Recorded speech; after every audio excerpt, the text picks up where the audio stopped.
Zoti ambasador, fillimisht dua t'ju falenderoj për këtë intervistë në Ora News.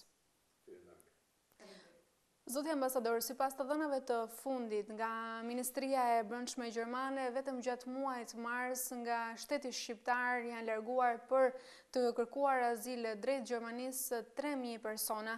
A e konfirmoni edhe ju këtë shifër?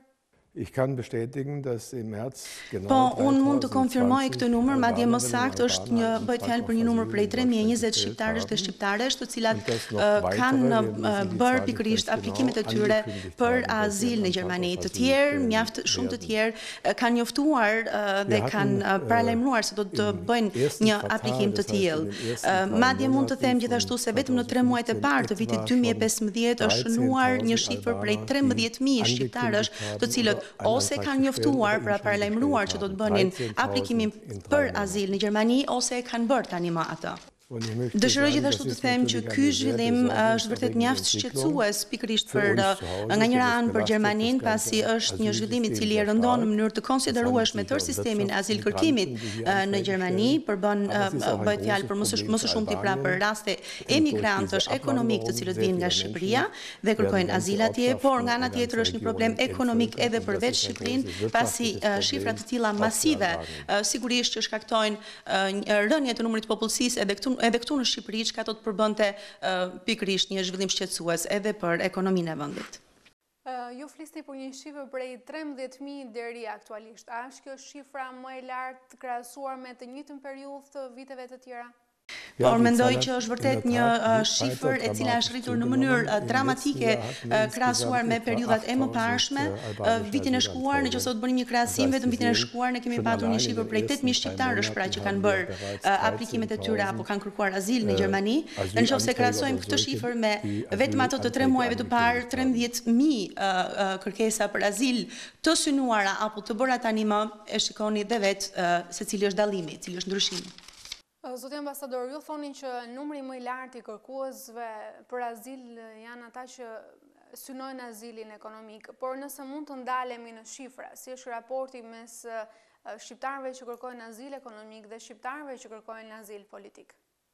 Në fakt, pikërisht kjo është pyetja me rëndësinë thelbësore në të gjithë këtë kontekst. Ne në Gjermani jemi vërtet të jetë krenar lidhur me faktin që mund të ofrojmë të përndjekurve politik azil të drejtën e tyre të qëndrimit pra në Gjermani, por bëhet fjalë për njerëz të cilët janë të ekspozuar pikërisht në pikpamje politike dhe për këto arsye jeta e tyre apo ekzistenca e tyre është e kërcënuar në vendin e tyre dhe pikërisht këtyre njerëzve ne jemi të gatshëm të ofrojmë azil. Dhe ajo çka nuk ekziston në Gjermani është pikërisht e drejta për azil ekonomik. Një drejtë pikërisht një drejtë për azil pra sepse njerëzit të cilët e pretendojnë atë ndodhen në raporte të vështira ekonomike në vendet prej të cilave ata vijnë. Dhe ky është rasti i pjesës më të madhe të shqiptarëve në këtë kontekst. Të gjitha këto raste pra të aplikimeve për azil verifikohen në Gjermani dhe në 99% të tyre bëhet fjalë pikërisht për emigrantët cilët vinë për arsye ekonomike. Është mjaft e rëndësishme të kuptohet kjo pikë, pra që nuk ekziston një drejtë për azil ekonomik në Gjermani.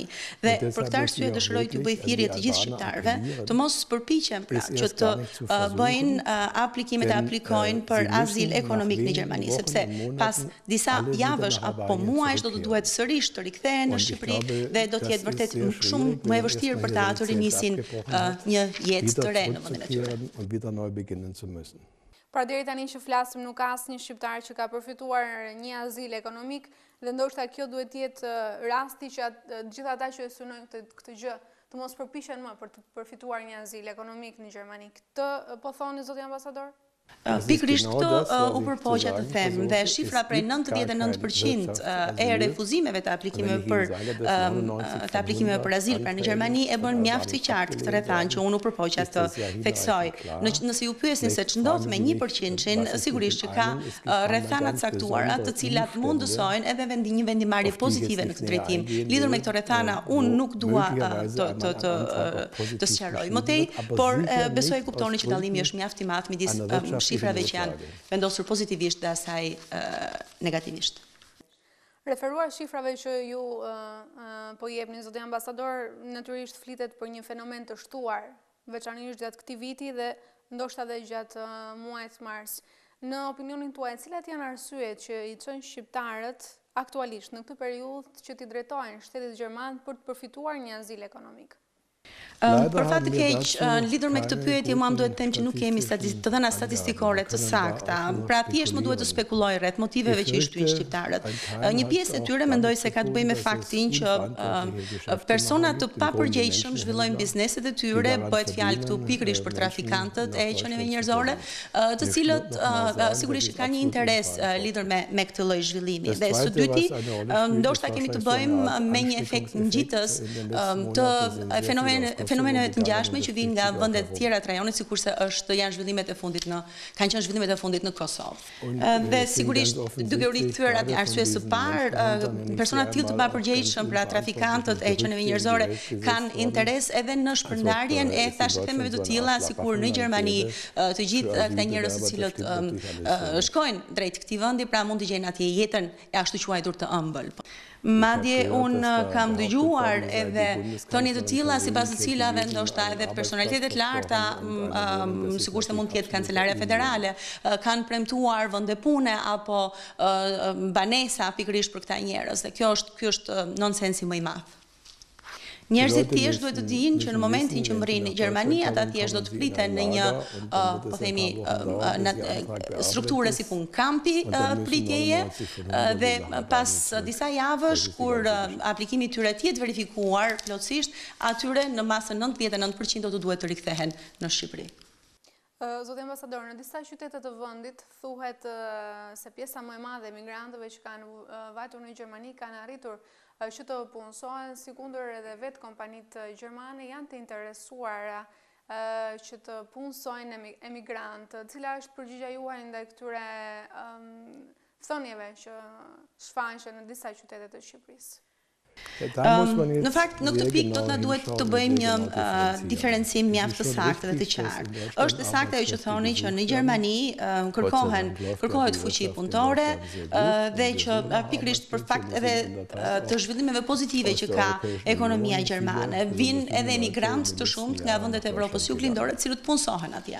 Dhe në parim një gjë e tillë vlen sigurisht edhe për të gjithë shqiptarët, por këtu duhet të vënë theksi dhe duhet shquar pra fakti që vlen pikërisht për ata njerëz të cilët kanë një formim arsimor të kualifikuar, të cilën mund ta dokumentojnë.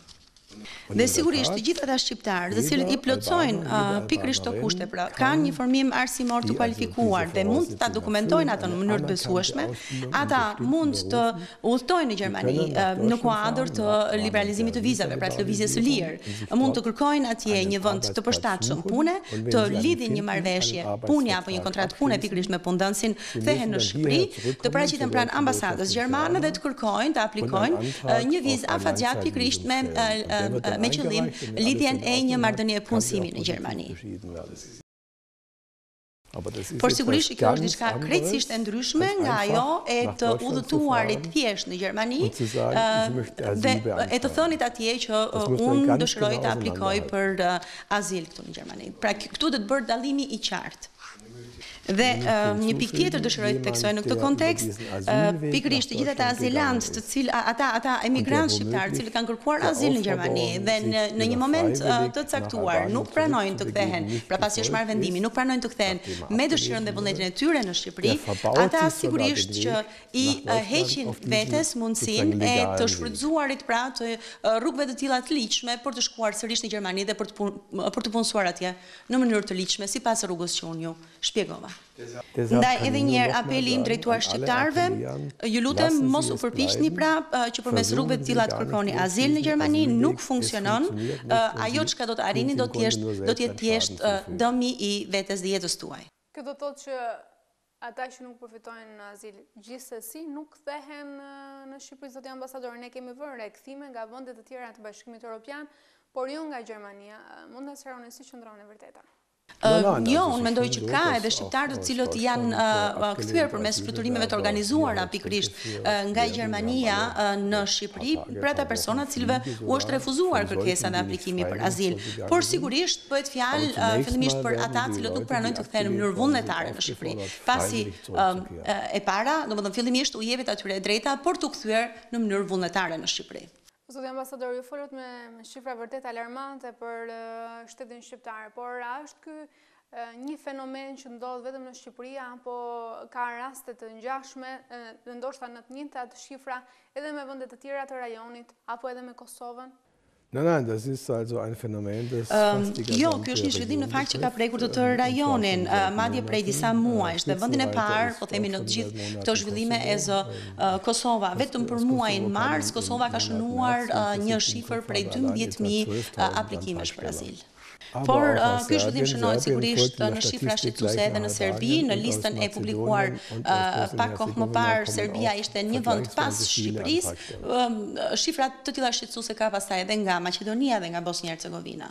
Dhe sigurisht këto zhvillime kanë çuar pastaj edhe në debate vërtet mjaft intensive dhe në Gjermani autoriteteve u është kërkuar që të përshpejtojnë me ritme të ndjeshme të gjitha procedurat. Dhe ne si ambasadë gjermane kemi detyrimin të bashkëpunojmë edhe me qeverinë e vendit pritës, në rastin tonë me qeverinë e Shqipërisë, pra për të menaxhuar mirë këtë problem çka ne jemi aktualisht duke e bërë me qeverinë shqiptare. Ju i keni njoftuar zyrtarisht shqetësimin tuaj autoriteteve shqiptare, pyetja së pari, zoti ambasador, dhe së dyti, rritja e numrit të azil kërkuesve drejt Gjermanisë, a mund të sjellë një të ardhme të afërt një vendim të shtetit gjerman për të kufizuar lëvizjen e lirë të shqiptarëve?